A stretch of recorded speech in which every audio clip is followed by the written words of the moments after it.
Hey folks, what's up? Yeah, you know, like some of you watching this video, I'm a fan of Angry Joe and the Angry Joe Show. Joe Vargas does a tremendous job on both his video game reviews, his vlogs, his interviews that he does at certain conventions, as well as his recent reintroduction of his movie reviews, along with a new segment that follows called Spoilers Discussion. Now, like all of us, he did do a review and a spoilers discussion on Fantastic Four, and like a lot of us, or like a lot of you, ripped it a new one. And while I was after I watched that, I thought, what the heck, I'm going to go and rewatch his spoilers discussion on Avengers. Age of Ultron, which I don't know if you can see it right there. I have the T-shirt of. But anyway, he was talking about Age of Ultron in the spoilers discussion. Towards the end of his video, he talked about how when he looked at DC's cinematic slate, movie release dates and slate, if you will. He noticed that there was a Justice League Part 1 and 2.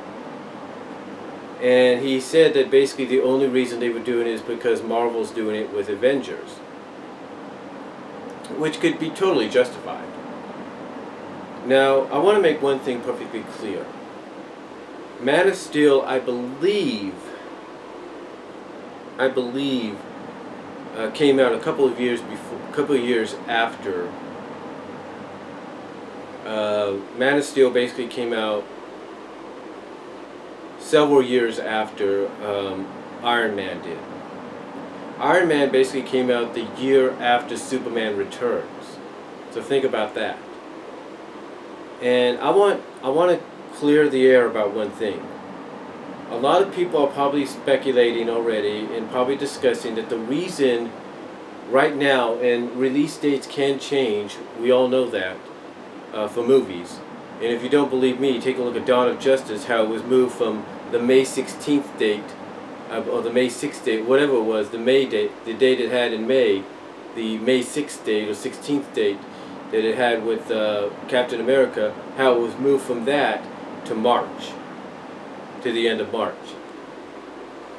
The reason being is because despite the praise that the recent trailer has gotten, and despite the praise that the early screenings, that a lot of the critics, not the critics, but the studio execs and even the MPAA people have gotten, despite all that praise, I think some people at DC and Warner Brothers realized that despite how good this movie could be, it could basically get destroyed in the box office if it went up against Captain America Civil War. I think they realized that. So I'll admit that was a smart move on their part. Another thing though I want to debunk, or I want to get straight, is Marvel has been building up to Infinity War for a decade. Well, at least it will be a decade when it comes out. In 2018, it will be a decade since this MCU started with Iron Man.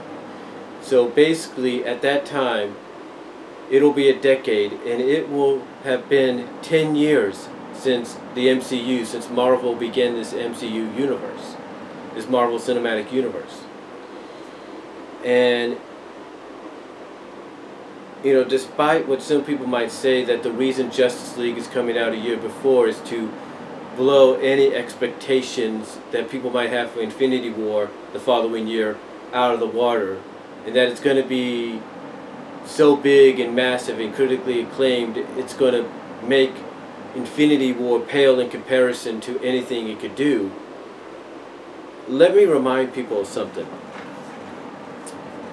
Like I said, Marvel, when Infinity War Part 1 comes out, would have been and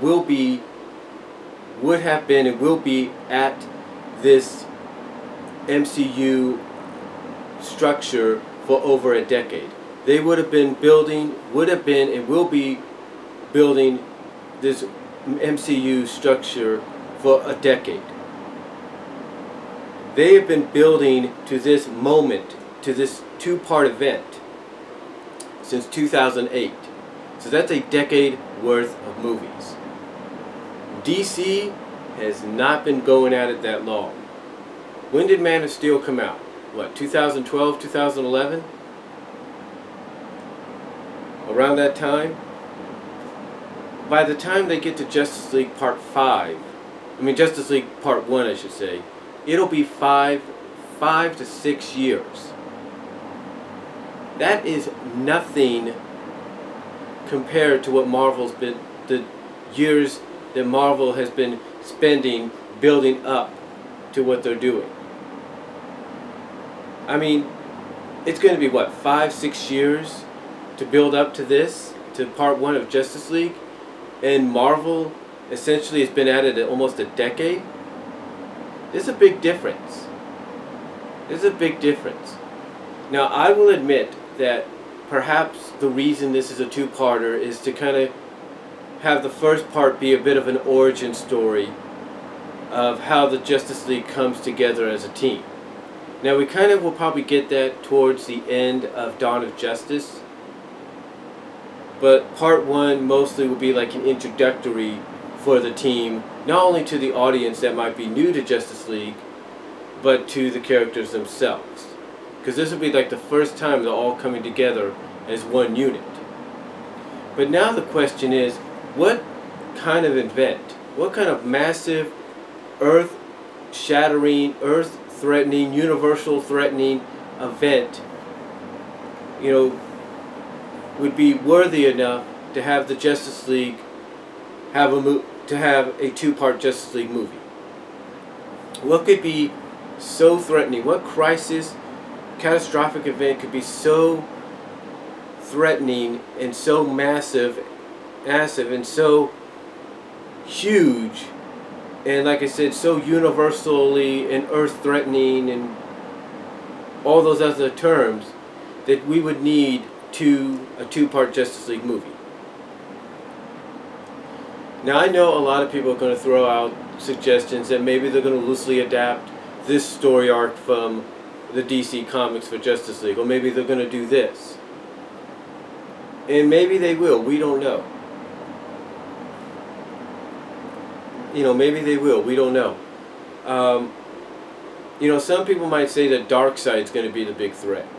And that might be true. If you watched the final episode of Justice League Unlimited, you kind of got an idea of how big of a threat he could be. So imagine expanding that, possibly towards the end of Part 1 and into Part 2. Imagine doing that. That itself would be massive. That, in a sense, might be, worthy enough.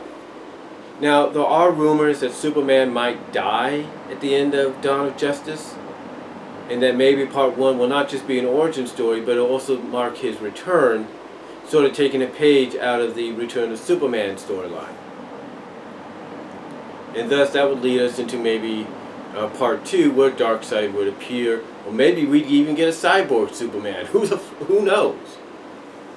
But basically, the question is, what kind of story arc are we going to get that's going to be so massive, so important, and so big that it requires us to have two-part Justice League movie? And again, I think that the only thing I can look at from a DC standpoint and villain standpoint is Darkseid. You could probably do Part 1, with them taking on the Legion of Doom, which could be a possibility, and that might lead us into Part 2, where now they got to take on Darkseid and his forces from Apocalypse. That might be it. I don't really know. That could be taking a page out of the final 2 episodes of Justice League Unlimited. Again, I don't really know, but that's a possibility there. That is a possibility. or one could look at it as being, it's not only is part one an origin story for the Justice League, it can also be at the same time an origin story for the Legion of Doom or the Secret Society, whatever they go with. And you could have all the villains that you probably met in maybe Suicide Squad, as well as possibly in Batman vs. Superman, and possibly in future DC films, come together as as an organization to fight the Justice League, and that could get expanded and continued on into part two as well. That might be something to look at. But again, here's the problem though. Here's the problem that makes this two-part Justice League movie not make a whole lot of sense. See, when you compare it to Avengers Infinity War Part 1 and 2, that's a story arc that's been built up to for almost a decade. But by the time, Part 1 comes out, it'll be a decade since that storyline's been built up to. It'll be a decade building up to that story arc, or to that moment, Infinity War Part 1. It'll be a decade since the MCU started, and since the build and hype to that moment, that's how long it would have been.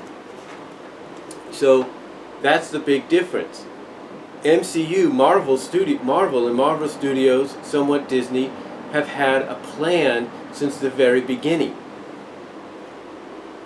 They have had a plan since the very beginning. DC and Warner Brothers, they're just basically, in the eyes of some, riding the coattails. They're just taking a page out of Marvel and saying, okay, let's do what Marvel's doing. It's kind of like, to reference what the angry video game nerd James Wolfe said.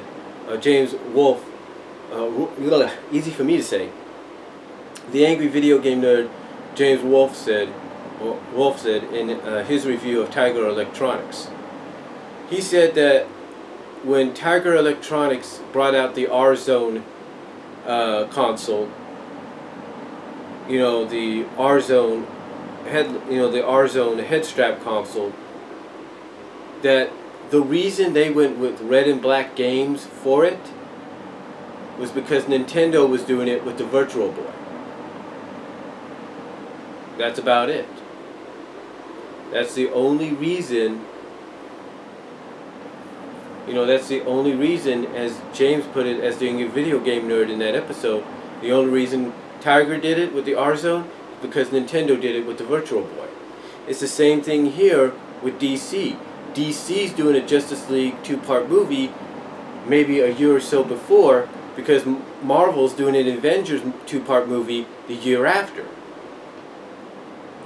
And DC basically wants to rush something that probably will be good. But they want to rush it because they want to beat Marvel to the punch. They want to regain the title of king of the superhero movies. That's what they want. Remember, DC used to be the king of the superhero movies in theaters. DC was reigning supreme back in the late 70s, early 80s with Superman 1 and 2, and then 3 and 4 came around and that went out the window. Then they tried to make a comeback with Superman Returns, and that flopped, because that movie was supposed to basically take place, between 3 and 4? What sense did that make? What sense did that make? And that didn't work. Then they tried Green Lantern, and that didn't work either. Like I said, that didn't work either. Then they tried with Watchmen, and that was a semi good hit, but not really. They tried. I mean, in 1989, they kind of regained that status of king of the superheroes with the 3 Batman films from 89, 92, and 95. And then that flopped big time. That flopped big time. But yeah, You know, Batman Forever was semi-decent, so it kept them on top of the throne. But as soon as Batman and Robin came out, that killed it. That got them impeached. That got them impeached. And Marvel, of course, wasn't doing so well either. I mean, they tried. They had some semi-big hits with the Blade trilogy. There's no doubt about that. But they weren't that massive hit they were looking for until they made a deal with Fox. And then here came the X-Men films, and they started reigning supreme on top with the movies. Sure, they had some hits and misses, like with Daredevil, Elektra, you name it. But the X-Men films kept them on top. Spider-Man came in. The Spider-Man trilogy kind of helped out a little bit. But then, just like with Superman, but again, just like with the Superman films, back in the, early to mid to late 80s, back in the early to mid 80s, as soon as you got to part 3, things went wonky.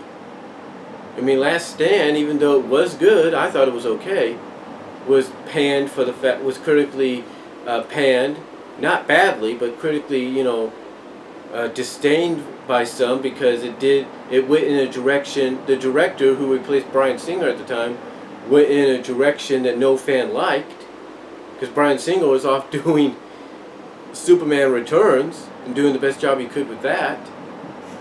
And again, like I said, Last Stand was, a mixed bag.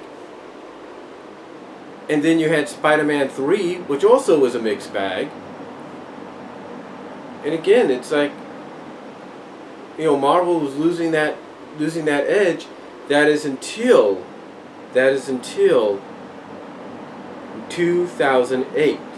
The year after, I think. Well, not the year after, but maybe I can't remember, honestly. I do know I saw Spider-Man 3 in the theaters in 2007, so I think that was before I moved back here. But anyway, yeah, I did.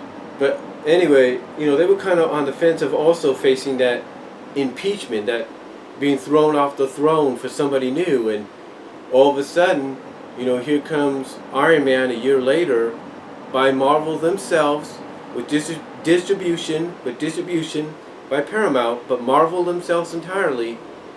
Here came Iron Man and basically kept them on top of the throne. And then the following year, you had Universal distribute the Hulk, with Marvel Studios being the ones behind the movie. Then the following year, you had Iron Man 2, same thing. I mean, the hits just kept on coming and coming and coming and coming and coming. And there was, for DC, the only crown they could ever, the only throne they could ever conquer between that time frame was the original animated feature kingdom, if you will. Was the kingdom of original animated feature, was the kingdom of original superhero animated features. That was it. The original superhero animated features was the only kingdom that they could sit back and say, we are the kings of. Because let's not kid ourselves. Their animated features have been good. These are basically the MCU of animated superhero movies. But now, Warner Brothers and DC, they see the success Marvel's having, and they want to get back on that throne. Man of Steel kind of, in a sense, maybe progressed them to take that first step. It may have not been a huge step, but it was a big step nonetheless to try to get back to that throne. But again, the big difference is between them doing what they're doing with their cinematic universe and what Marvel's doing with theirs is Marvel's been at it longer.